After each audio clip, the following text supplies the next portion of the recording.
Olá, estamos aqui novamente no canal Incompletudes para conversar um pouco com vocês. E hoje o nosso convidado também é muito especial, Luciano Parreira Buchmann, mais conhecido como Luciano Buchmann.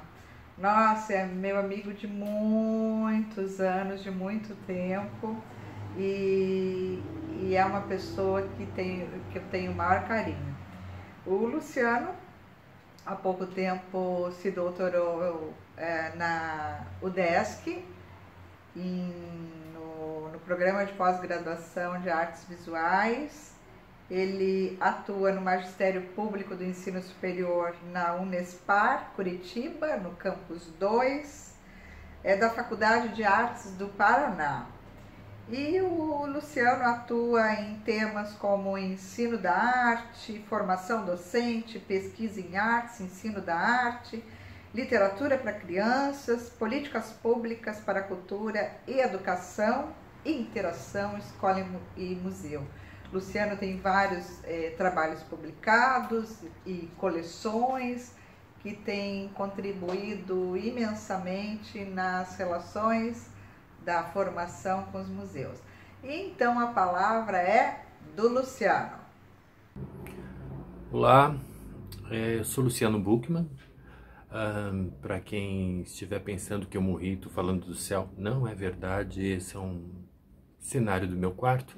Escolhi aqui porque em tempos de pandemia e dessas conversas tem sido muito usual o fundo com bibliotecas, livros e coisas do gênero. Eu achei que um céu, mesmo que não aberto, seria mais interessante. Silvia Piloto, quando me fez o convite para o Incompletudes, me colocou um grande problema. Ela me disse algo que me fez lembrar de Rubem Alves. Rubem Alves, em um texto na Folha de São Paulo, certa vez ele disse que havia sido chamado para um concurso público para ser banca neste concurso. E na hora lhe ocorreu uma coisa. Então ele perguntou aos colegas: e se nós deixássemos que ao invés dos pontos selecionados, eles falassem sobre o que quiserem, sobre o que bem entenderem? E o que aconteceu foi que as pessoas ficaram em pânico e não conseguiram. Pois bem, eu entrei em pânico. E pensando, propus a Silvia falar um pouco sobre o que venho me debatendo desde que ingressei na carreira acadêmica, que é o consumo cultural pela escola. Isso já teve outros nomes dentro da minha vida, não digo que sempre compreendi desse modo, mas entendi assim, principalmente a partir do doutorado. Bem, falar sobre esse tema requer um pouco da minha história, né? Eu comecei isso porque fui estagiário em um museu público aqui em Curitiba, onde resido, isso quando estudante universitário. Depois disso, eu consegui um estágio num museu na Alemanha, uma central de pedagogia de museus em Duisburg.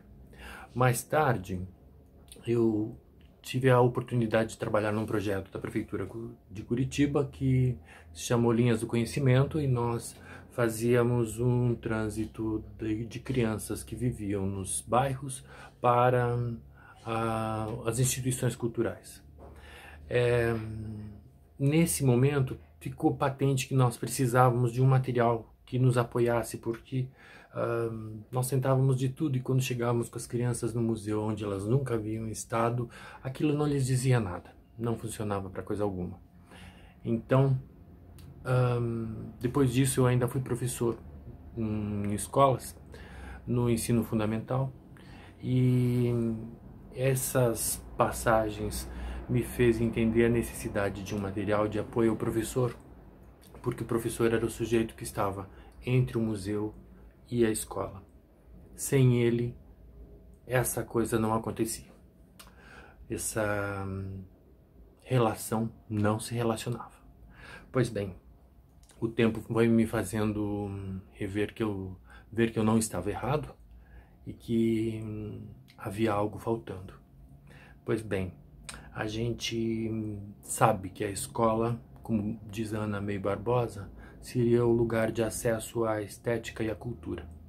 Infelizmente, não é exatamente isso que acontece, né? Nós sabemos, por mais que a gente deseje, por mais que a gente compreenda que as descobertas poderiam ser feitas em outros lugares, de outros modos, com outras formas, vendo outras coisas, sendo visto pelas coisas que nos veem.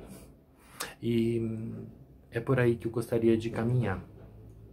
A relação da criança com a expressão cultural, a relação que a criança ou que o estudante possa fazer com os artefatos e com os objetos da cultura, a relação que possa ser descoberta e ser criada entre as pessoas e as instituições, porque o patrimônio é delas, tanto de uma quanto da outra. Pois bem, a gente sabe do problema da disposição culta. A disposição culta é aquilo que nos faz ver o que a gente sabe e não ver apenas o que está ali numa matéria. É daí que a gente retira o prazer em visitar museus. A gente, quando lá está, a gente coloca em jogo todo o nosso capital cultural, todas as coisas que a gente aprendeu, tudo que a gente conhece, todo aquele monte de nome, todo aquele monte de período, todo aquele monte de conceitos. Pois bem, e aí é que a gente tem a grande diferença. Quem é este público que a gente está levando da escola e que não tem este saber, e que a ele é vedada, é lacrada, é tamponada uma expressão de infância, uma expressão de criança, uma expressão que seja de bairro, uma expressão que seja de uma outra cultura, que não respeite aquele silêncio do mausoléu, que não compreenda que a casa das musas é o quarto delas, onde você tem que pisar de leve. Esses sujeitinhos que fazem barulho porque não entendem, não têm a disposição, eles possivelmente não sejam muito bem-vindos a este lugar. E aí a gente tem ideologias muito conservadoras do lugar que a coisa está. De um lado a gente tem o museu público, e eu não gostaria de colocar dentro disso museus que têm outra postura, mas do que a gente vê do museu público, isto não acontece. Isto é, a fala deles é uma fala da ideologia que diz: vocês são bem-vindos, são bem-vindas, as crianças são bem-vindas, a escola é bem-vinda, o professor é bem-vindo. E a palavra do museu público neste quesito é receber. Nós estamos aqui para recebê-los. Mas o museu não se move, não existe uma forma do museu se mover.